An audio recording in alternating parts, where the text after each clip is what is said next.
the Pcac. It translates as the dessert bread, the finisher. It lets us know that the end of the Passover meal. The more that I studied that was something out of God's Word that really just kind of registered with me a little bit differently, especially when I dove into passage of Mark 14 at the last meal with Jesus Christ. Keep that on hold. So we'll dive into Mark 14 here in a little bit. I want to actually jump back. Actually, I didn't even jump back because I didn't even mention it. John chapter 2, the first miracle of Jesus Christ. Now, when I was talking about events that Jesus did that really surprised me, or at least maybe ask more questions, like why would he do that? This morning in Sunday school with our high school group, we talked a little bit about some events that happened. Like one of them was like walking on water. The walking on water surprises me a little. What did that actually look like when Jesus was walking on water? Because it's also saying that there's waves and wind. Like did you just was it like hills? Like he walked up like on top of a wave? Or did he walk on it as if it was like just nice calm water and then there's like waves all over, which would be even more crazy. And then what did that look like when when Peter walked out of the boat and was on the water? And he started to sink. Was it like a cartoon thing, like when they actually realized that gravity's taking place? Like, like when the road runner gets running and runs off the cliff and the coyote follows behind him, and then the road runner just looks at him and then runs back to shore or to land, and then Wile E. Coyote starts falling, trying to see if he can fly? Or was it just instant? Because I know when I jump off the dock into a river or a lake, I automatically sink. I don't just like hit it and then you just, whee! It's nothing like that. So I don't know. But anyways, don't get distracted by that. So the first miracle, this makes me really wonder, why would this be the first miracle that Jesus would do? If you look at it first, it might actually look as if it's just, because it was pressure from his mom, actually, if you read the dialogue. 3 days later, what happened 3 days before was Jesus actually picked up two disciples, Nathanael and Philip. Okay, that just gives you a little background there on John 1. 3 days later, Mary, the mother of Jesus, was at the wedding feast in the village of Cana in Galilee. Jesus and his disciples had also been invited and were there. When the wine was all gone, Mary said to Jesus, "They don't have any more wine." And Jesus replied, "Mother, my time hasn't yet come. You must not tell me what to do."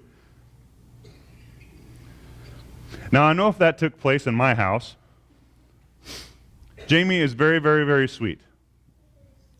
So if the boys said that, it's not, "Don't tell me what to do," she would kind of go through this process of dialoguing with them. However, I'm a little bit different. If they told me that, I was like, really? Let's go somewhere else and let's have a conversation and let's see who's telling who what to do. Okay? I'm probably, there's a good thing in between Jamie and I that there's a happy medium. I'm a little bit more aggressive, which some of you might not necessarily know that, and maybe some of you are doing a great job biting your tongue, so thank you. Mary then said to the servants, "Do whatever Jesus tells you to do." So this is kind of an interesting passive-aggressive moment by Mary, where she doesn't necessarily tell Jesus to continue to go do it, but she basically just says,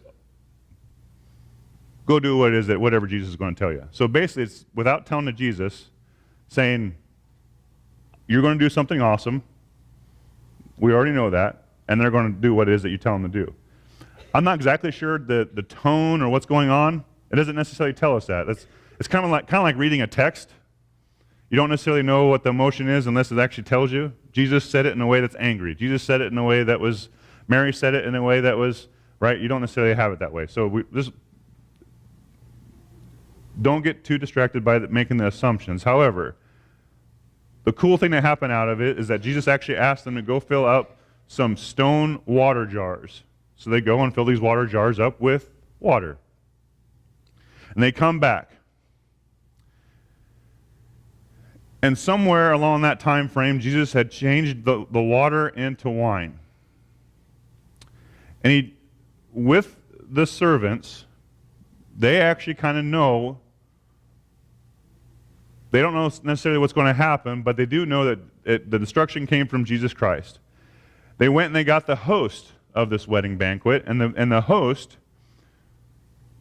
presents the cup of wine, and he's confused by it.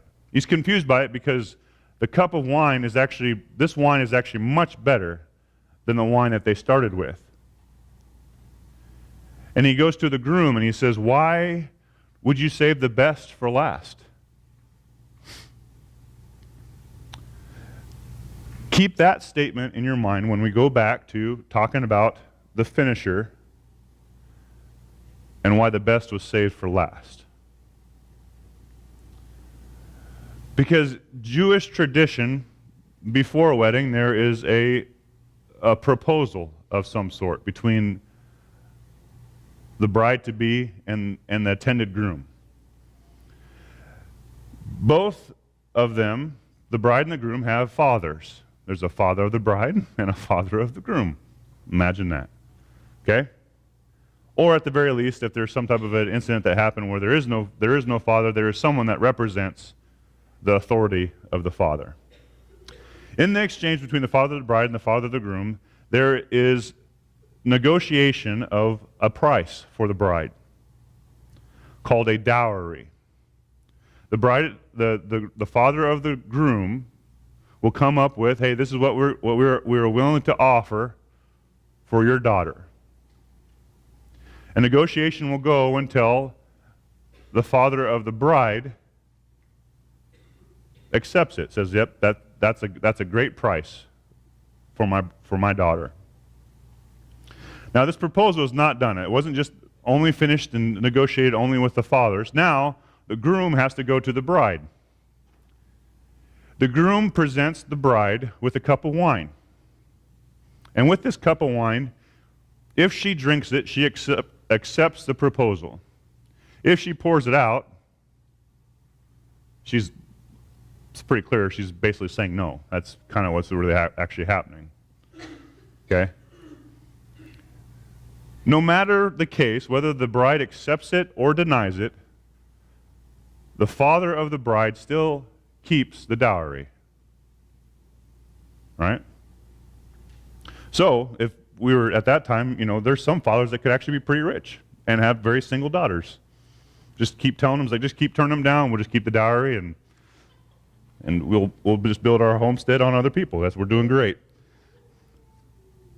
Now, I'm sure someone tried to manipulate that system, but that's not how this particular case worked. We have the same kind of interaction happening for us. We have our Heavenly Father, who in some case, in some way, would end up being our father-in-law, because the groom that's pursuing our heart is Jesus Christ. And we are the bride. And our Father, here in this world, is actually the father of lies.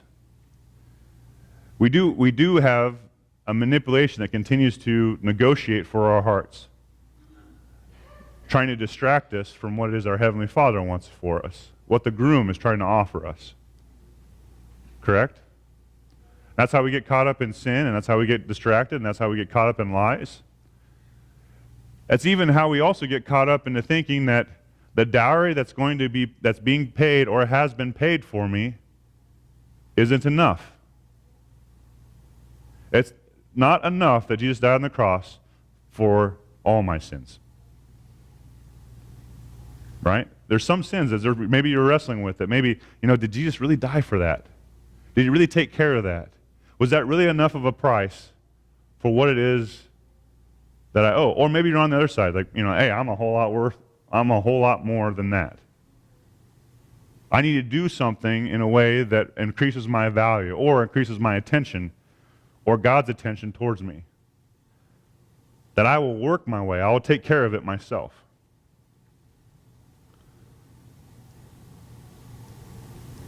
The cup that's being presented to the bride, the groom is saying, "This is my life.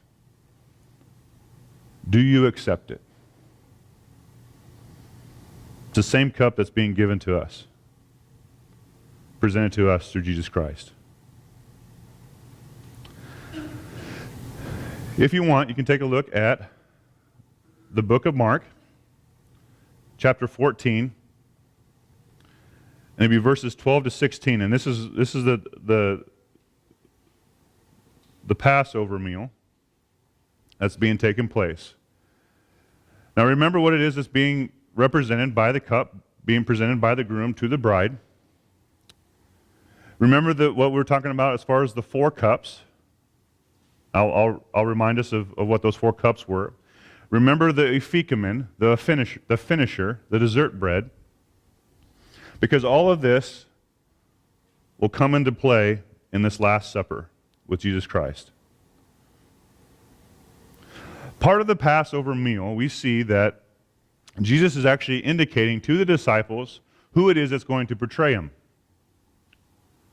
Who it is that's going to turn him over to the authorities to where he actually dies. And he actually even gives a warning that it is better for that person, because of the curses that's going to come upon that person, because of the hurt and the struggle, it would have been better for him not to be born.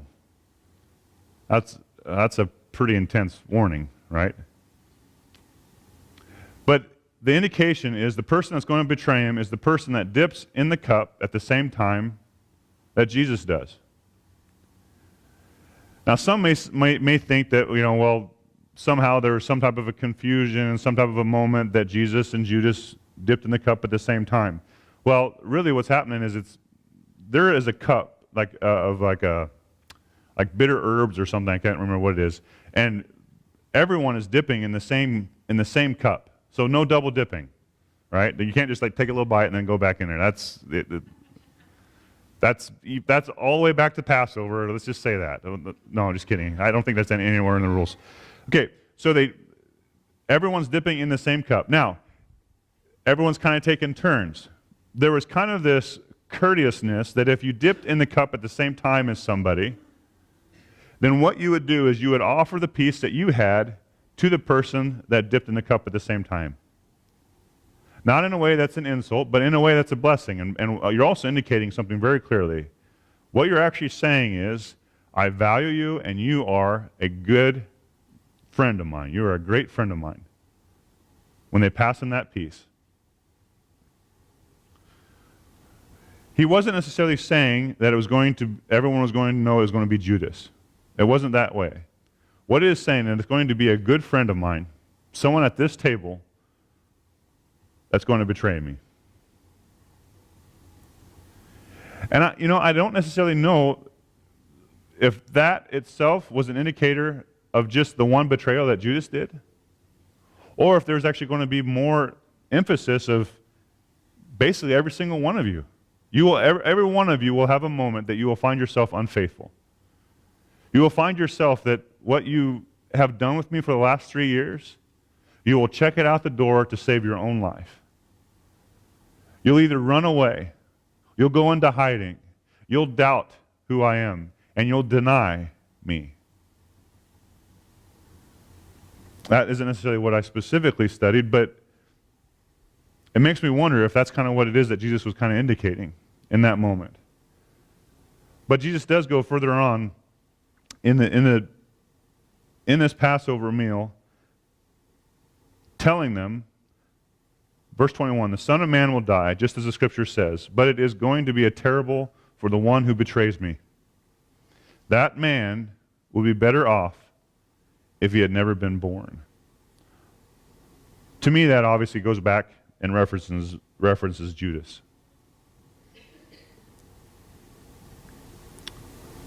In this Passover meal, all the food must be eaten. Everything that's been prepared. So there's no leftovers. There's nothing that's going to be carried over to the next amount of time. So you want to make sure that you have enough people there for the Passover meal. So it's going to roughly, because of the amount of food, it's going to be roughly about 12 to 15 people eating this meal. You go through the ceremonial stuff traditionally through all the elements of the Passover, the drinking of the 4 cups, and the 5th cup remains filled because that's the cup of Elijah, that's the cup of wrath. Someone would say that's the cup of Jesus' return.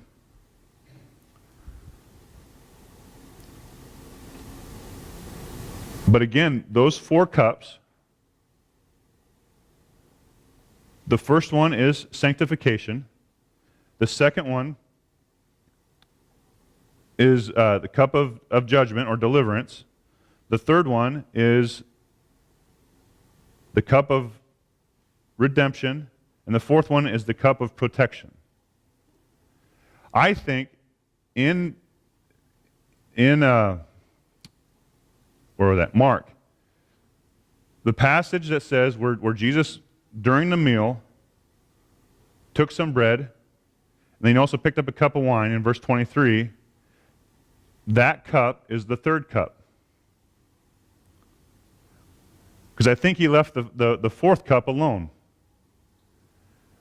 Because the fourth cup is what I think he talked about at the Garden of Gethsemane when he was asking God, he says, if it is your will to take this cup from me. Because Jesus is not asking to be protected in that moment. Jesus is asking, knowing that he needs to be put to death on the cross. But in this moment, on the Garden of Gethsemane, where he's praying, if it is your will to take this cup from me. But in this case, when he's with the disciples, he drinks the third cup, and the bread that he takes is the Pcac, the dessert bread. He breaks it up because there's no other breaking up into small pieces that happens in the Passover meal except with the Pcac. So the Passover meal is not done, but Jesus says it is finished. By doing that, breaking it up among the disciples, grabbing the third cup, which is the third cup, the cup of redemption. I redeem you with this cup. This price is going to be paid with this cup.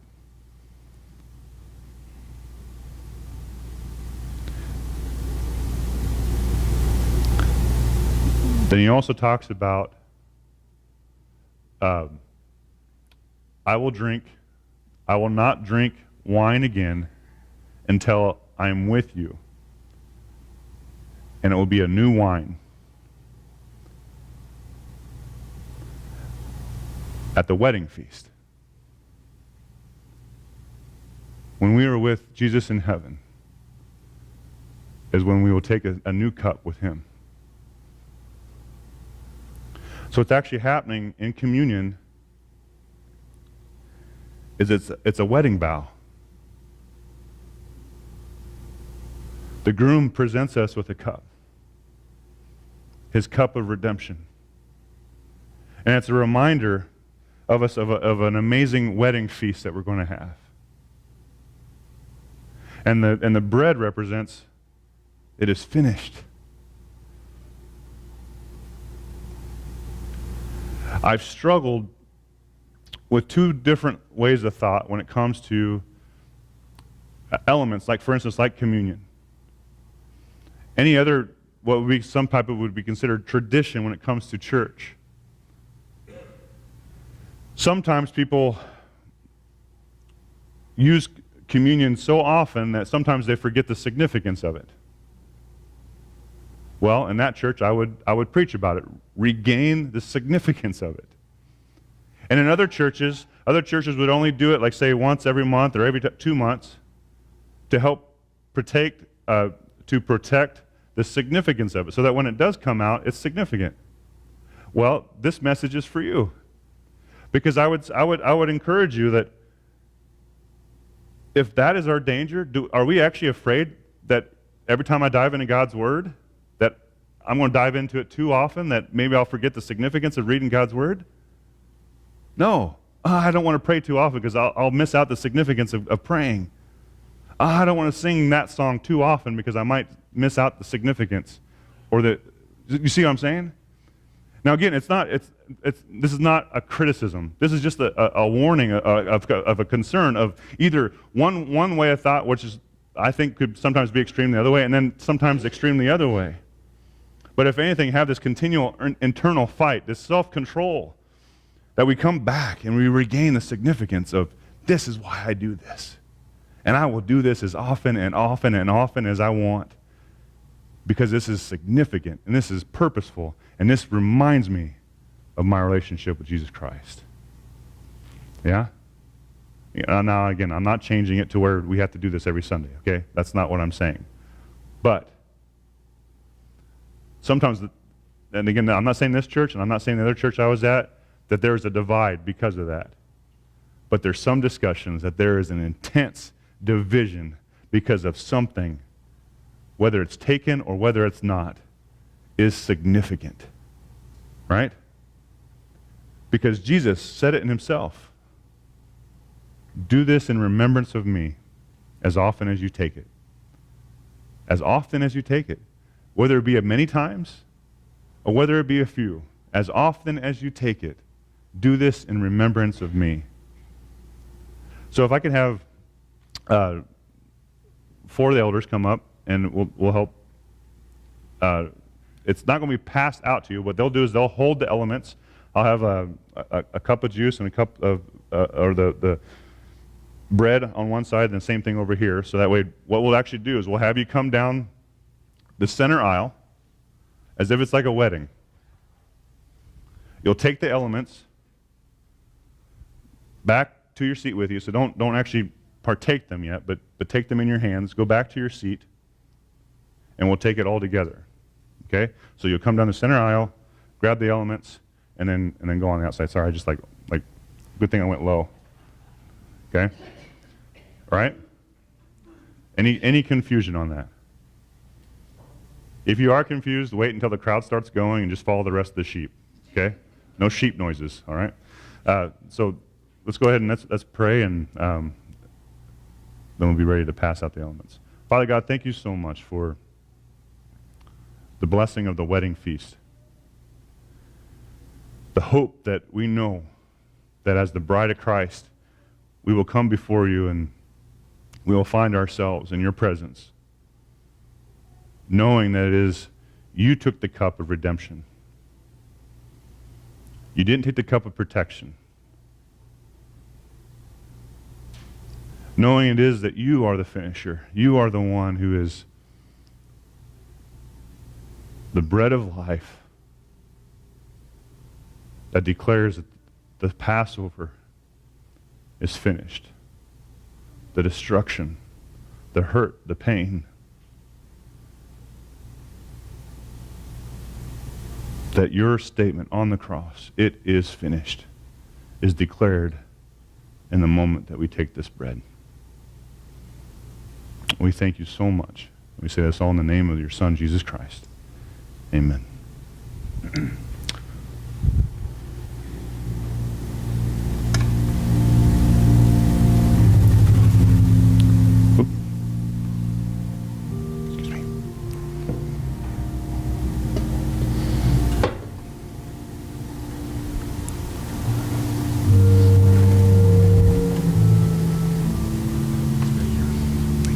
Yep, perfect. Yep, and then face that way, and then perfect.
Once you take the bread,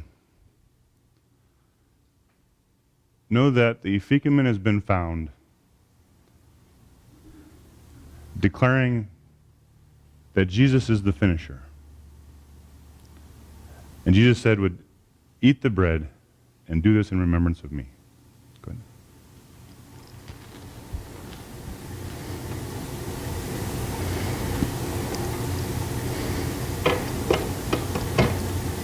Take the cup.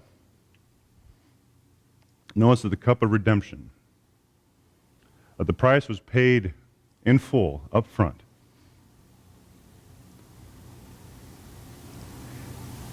Knowing that it is fully for our salvation. And Jesus says, drink the cup and do this in remembrance of me.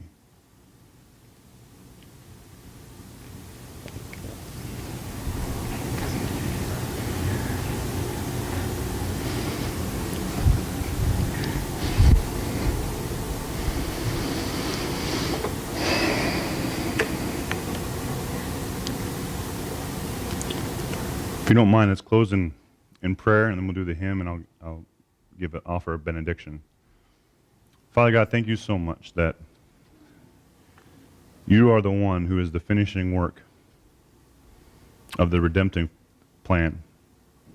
And I thank you so much that you would take the cup of redemption, paying that price for the debt that we owe. And we give you all the praise and glory, and know that it is in God's hand that he receives all this glory. We say this all in his name. Amen. Turn in your hymns to 449, 449. To God be the glory, and we'll sing all three verses.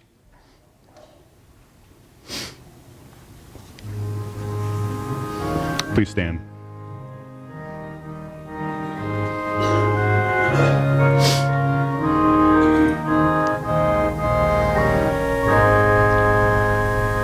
To God be the glory, great things he hath done. So loved he the world that he gave us his Son, who yielded his life in atonement for sin, and opened the life gate that all may go in.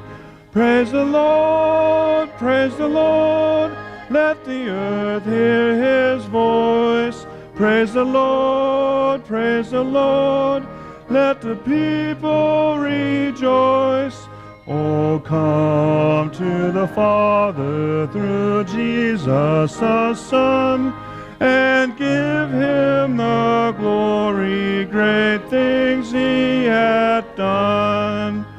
O perfect redemption, the purchase of blood, to every believer the promise of God. The vilest offender truly believes that moment from Jesus a pardon receives.